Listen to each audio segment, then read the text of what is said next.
Students, so now taking up the next topic under large signal amplifiers, that is class B amplifier.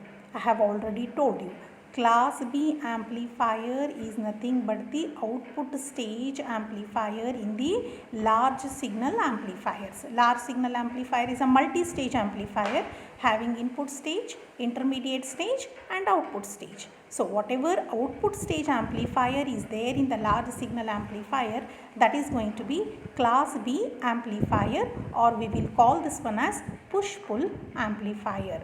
There is a reason why we are calling this one as a push-pull amplifier, which we will understand after the completion of the working of this class B amplifier. So to define class B amplifier, how we can define is, it is a power amplifier which is the output stage in the large scale amplifier, large signal amplifier, and it is going to produce the output with high power, high efficiency, that is with less distortion.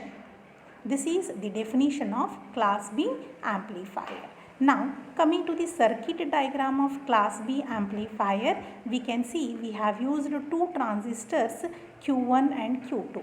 NPN transistors we have used. So what we will say, Q1 and Q2 are the two transistors used which are identical to each other. So along with these two transistors, we have used two transformers T1 and T2. T1 at the input stage and T2 at the output stage. What does this T1 do? What does this T1 does is, it is going to apply this input signal which we want to amplify it to a greater level and get it at its output. That input signal, this T1 transformer applies this input signal to the base of two transistors Q1 and Q2. How will it apply is, it will divide this one into two half parts. I can say two halves. One half voltage V1 applied to the base of Q1, another half voltage V2 applied to the base of Q2. So these two V1 and V2 are the now input voltages to Q1 and Q2 transistors respectively. So this Q1 having V1, Q2 having V2. V1 and V2 are same in magnitude but having different phase. There is 180 degree phase shift between this and this, which we can see here.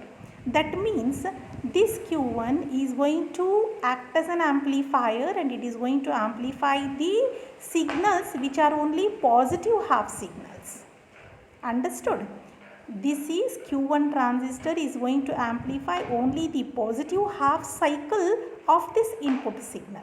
Then what will this Q2 does? Q2 amplifies only the negative half cycles of Q2. Okay.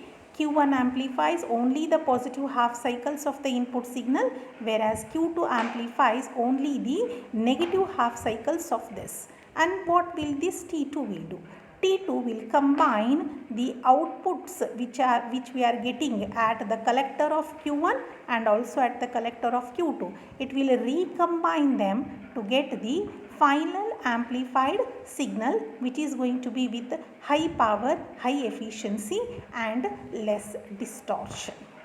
So this is the explanation of a circuit diagram of class B amplifier. What we are going to write here, having two transistors Q1 and Q2 NPN type which are identical to each other, and we have also used T1 and T2, two transformers at the input side and at the output side. What does this T1 will do? What does this T2 will do? Then what is the function of Q1 and Q2? We should explain here. So Q1, as I have already explained you, what does this Q1 is going to do? It is going to amplify the signals, only the positive half signals of this one.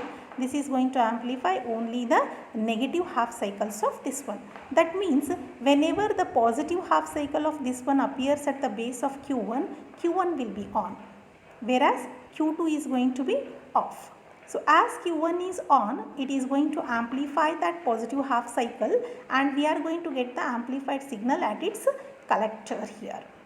But when the output of Q1 goes low, that time Q2 is going to be off and Q1 is going to be, when the output of Q1 goes negative, Q2 is going to be on, because now the negative signal is applied to Q2. Q2 is going to be on, whereas Q1 is going to be off. Now it is the function of Q2 which is going to take place, which is to amplify the negative half cycle and get the amplified output at the collector of Q2. So we got the amplified negative signal at the collector of Q2. But when this amplified signal goes positive, that time again Q1 is made on, whereas Q2 is made off. Like this, in one sentence, what we can see is, when Q1 becomes on, Q2 will be off. When Q2 becomes on, Q1 will be off.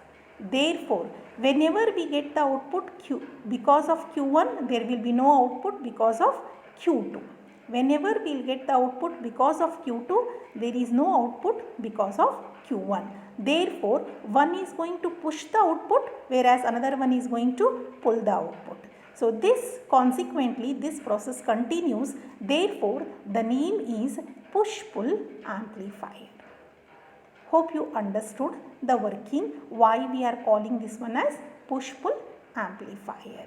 You should clearly explain what is the function of Q1, what is the function of Q2, when Q1 will be on, when Q2 will be on, when Q1 will be off and when Q2 will be off, and why we are calling this one as push-pull amplifier.